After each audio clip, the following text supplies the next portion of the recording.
తాకట్లో ఉన్న బంగారాన్ని విడిపించి ఆ రోజున మార్కెట్ ధర కట్టి మిగిలిన డబ్బును మీకు అందిస్తుంది కొమ్మూరి గోల్డ్.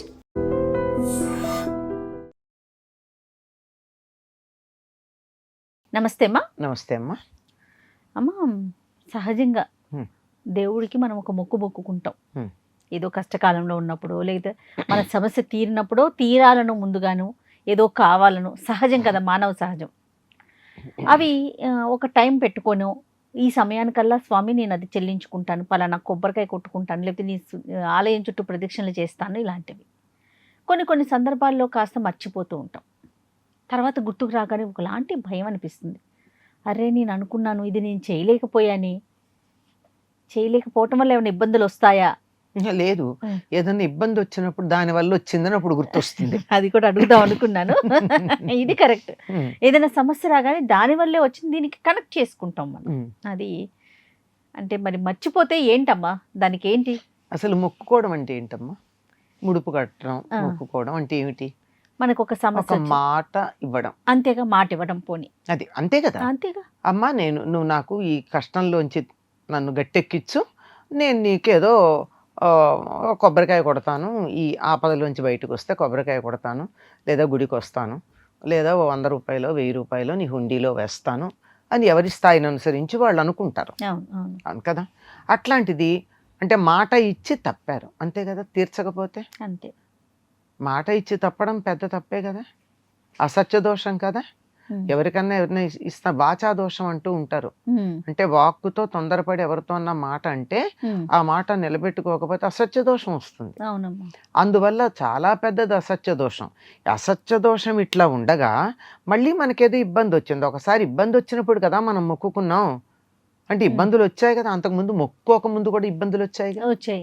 మళ్ళీ ఇప్పుడు వస్తే ఏమైంది? మళ్ళీ మొక్కుకుని ఇబ్బంది నుంచి బయటపడాలంటే you are guilty of not fulfilling that. అక్కడ దేవుడు కాదు మనని బాధపెట్టేది ఏమిటి? Your guilt feeling. నేను అది తీర్చలేదు అన్న గిల్ట్ ఈ కష్టానికి కారణం అని అనుకుంటున్నాం. ఆ మొదటిసారి కష్టం వచ్చినప్పుడు నువ్వు ఇంతకు ముందు మొక్కుకుని మానలేదే, అయినా కష్టం వచ్చిందా లేదా? అవును.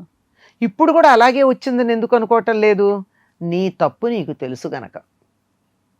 అంటే నువ్వేదో చేస్తానని చెయ్యలేదు, మాట ఇచ్చి తప్పావు, అబద్ధం ఆడావు, మరి నీకు ఇదవుతుంది కదా.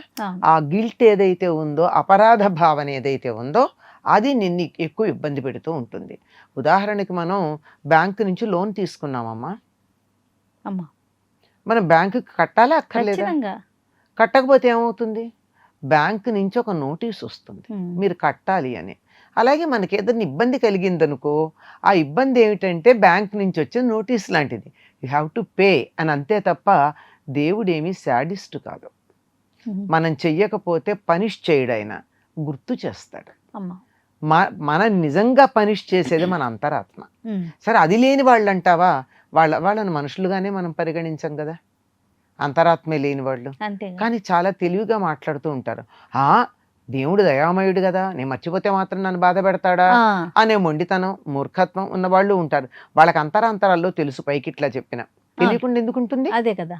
అసలు ఈ మాట ఎందుకు మాట్లాడాడు? మనసులో తెలుసు కనుకే మాట్లాడాడు కదా. తన్ని తాను సమర్థించుకుని నాతో మాట్లాడాడంటే నేను సరేలే అని అంటే, నేను సరే అన్నటువంటి మాట మీద ఆధారపడి తప్పు నా మీదకి నెట్టేసి తను తప్పించుకోవడానికి చేసే పని ఇది. అంతే, అంతకన్నా మరొకటి కాదు. కనుక మొక్కుకోవడం అన్నది ఆపదలో ఎవరికన్నా అనిపిస్తుంది, ఈ కష్టం తీరిస్తే నేనేదో ఒకటి చేస్తాను అని, నాకు ఇది ఇస్తే ఏదో ఇస్తాను అని. ఇప్పుడు నా దగ్గర డబ్బులు ఉన్నాయి, దాహం వేస్తోంది, అక్కడికి వెళ్ళి కూల్ డ్రింక్ షాప్లో మంచినీళ్ళలో కూల్ డ్రింకో తీసుకుంటాను, డబ్బు ఇచ్చి తీసుకుంటాను. ఒకవేళ డబ్బు ఇవ్వలేదు, నా దగ్గర డబ్బు లేదనుకో, తెలిసిన వాళ్ళైతే అమ్మ ఇంటికి వెళ్ళి నీకు డబ్బు ఇస్తాను, నాకు కూల్ డ్రింక్ అని తీసుకున్నా. నాకు అప్పటికి ఆపదలోంచి బయటపడ్డా, దాహంలో నుంచి. నేను తీర్చకపోతే ఏమైంది? నేను వాళ్ళకి ఇవ్వాల్సిన 10, 20 ఇవ్వలేదనుకో, మాట తప్పడం కాదు, రేపు పొద్దునివ్వరు. ఒక రకమైన దొంగతనమే అది. అబద్ధమైంది, దొంగతనమైంది. వాళ్ళ దగ్గర నుంచి వస్తువు తీసుకుని అబద్ధమాడి దొంగతనం చేశారు. రెండు జరిగినాయి. అంతే దేవుడి దగ్గరైనా అంతే. ఎంత చక్కటి ఎగ్జాంపుల్ చెప్పారమ్మా. అంతే కదా. ఇప్పుడు మనకి నేను ఇస్తాను, నా దగ్గర లేదు డబ్బు, రేపు ఇస్తానమ్మా, తర్వాత ఇస్తాను, నాకు ఇది ఇవ్వని తీసుకున్నా. అవును, తీసుకున్నప్పుడు ఇవ్వాలా అక్కర్లేదా? ఖచ్చితంగా. అలాగే నువ్వు నాకు ఆ కష్టం తీర్చు, నేను నీకు ఇది ఇస్తానన్నా, ఆ పని నాకు చేసి పెట్టారు. ఇప్పుడు ఇక్కడ పని చేయడం అన్నది ఏంటి, ఇక్కడ నేను వస్తువు చెప్పాను. అట్లా కాకుండా అమ్మ నాకు ఈ సహాయం చేసి పెట్టమని అడిగా, సహాయం చేసి పెట్టినప్పుడు చెయ్యాలి కదా. నేను ఇది ఇక్కడి నుంచి ఇక్కడికి మోసుకెళ్ళలేనమ్మా, నా ఈ సూట్ కేసో బియ్యం బస్తానో నువ్వు ఇక్కడికి తీసుకురా అని అడిగాను. తీసుకొచ్చారు, ఇవ్వాలి కదా 10 రూపాయలు వాళ్ళకి కూలి. ఇవ్వకపోతే ఏమైంది? దేవుడి దగ్గర కూడా అంతే. అంటే దేవుణ్ణి నేను దిగజార్చానని కాదు ఇక్కడ చెప్పడం, మనకు అర్థం కావడం కోసం చెప్తున్నా. అంచేత ఇక్కడ మాట తప్పిదు. కొంతమంది ఉదారంగా పోతే పోన్లే అని ఊరుకుంటే ఊరుకోవచ్చు, కానీ మన దగ్గర మన గిల్ట్ మనకుంది కదా, మనని బాధ పెట్టేది మన దోషం అంతే. అంటే దీన్ని మనం తప్పనిసరిగా తీర్చాలి. ఇంతగా సైకలాజికల్ పాయింట్ ఆఫ్ వ్యూలో చెప్పి ఎక్స్ప్లెయిన్ చేసి అవతల వాళ్ళకి అర్థమయ్యేదాకా చేయలేం గనక అలా తీర్చకపోతే ఇలా కష్టం వచ్చింది, ఇలా తీర్చకపోతే అలా కష్టం వచ్చింది అని కథలు చెప్తూ ఉంటాం మనం. దేవుడికి మొక్కుకున్నామండి, మొక్కు తీర్చడం మర్చిపోయాము, అందువల్ల ఇట్లా అయిందేమో, మళ్ళీ మాకు గుర్తు చేశాడు కనుక మేము తీరుస్తామనగానే తీరిపోయింది, ఇవన్నీ మనకు చెప్తూ ఉంటారు. ఎందుకంటే మనం మాట తప్పకుండా ఉండడానికి.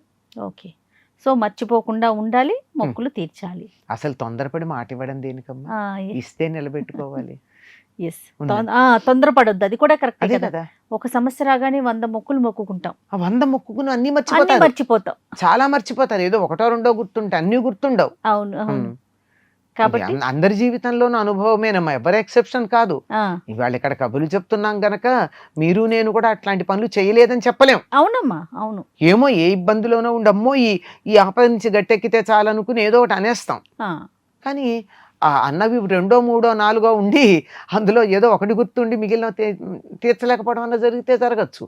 కానీ ఎప్పుడన్నా ఖాళీగా ఉండి ప్రశాంతంగా నేనేమన్నా మొక్కుకున్నానా దేవుడి దగ్గర అని అనుకుని తీర్చుకోవడం మంచిది. Of all the people income tax దగ్గర మనం ఇవ్వాల్సింది ఇవ్వడం మానేస్తే బాగుండదు కదమ్మా. బ్యాంకు దగ్గర కొంచెం పర్వాలేదు, వాళ్ళు ఆగుతారు. ఇన్కమ్ ట్యాక్స్ ఆగరు కదా, ఇంకేదైనా ఆగరు కదా. ఏ మార్వాడి దగ్గర తీసుకుంటేనో, కాబూలీ వాళ్ళ దగ్గర తీసుకుంటేనో ఆగరు కదా. అట్లా ఎవరికి ఎక్కడికెక్కడ తేడాలు ఉంటాయి.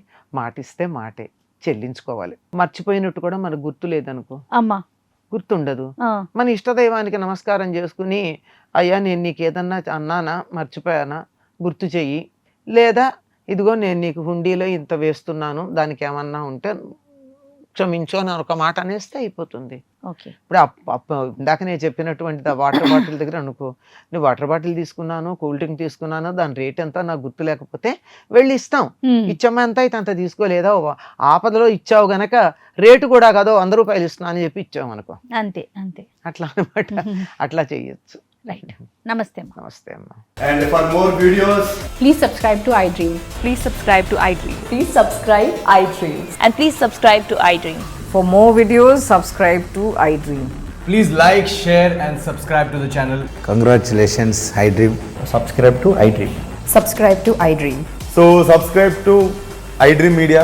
iDream team andarki huge congratulations. Please subscribe iDream Media. Please subscribe to iDream. Subscribe iDream. Please subscribe to iDream. iDream అంటే నా కళల ఛానల్ను సబ్స్క్రైబ్ చేసుకున్న నోరు తిరుగుతలేదు, మీరైతే గంట గుర్తు కొట్టండి. For more such videos, please subscribe to iDream. Subscribe to iDream. Please subscribe to iDream. Please subscribe iDream Media. Please do subscribe to iDream. Please subscribe to iDream Media. For best entertainment and information, please subscribe iDream. And don't forget to subscribe to iDream.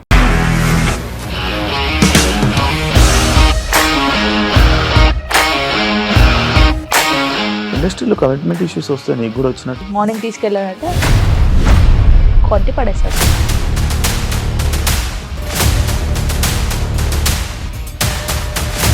ఒక్కళ్ళు కూడా చూడలేదు ఈ cinema అని చెప్పడానికి కూడా చాలా ధైర్యం కావాలి. అది నిజం కదా, దాంట్లో ధైర్యం ఏంటి? నెక్స్ట్ డే ప్లేట్ మార్చేస్తే తప్పు కదా. As of now we are comfortable this అని నేను అనుకుంటున్నాను. రష్మిక గారిది మీది ఒకే ఊరు అంట కదా. నీకు కోపం వచ్చిందంటే బాగా తిట్టేత్తరా? తిట్టేద్దామండి.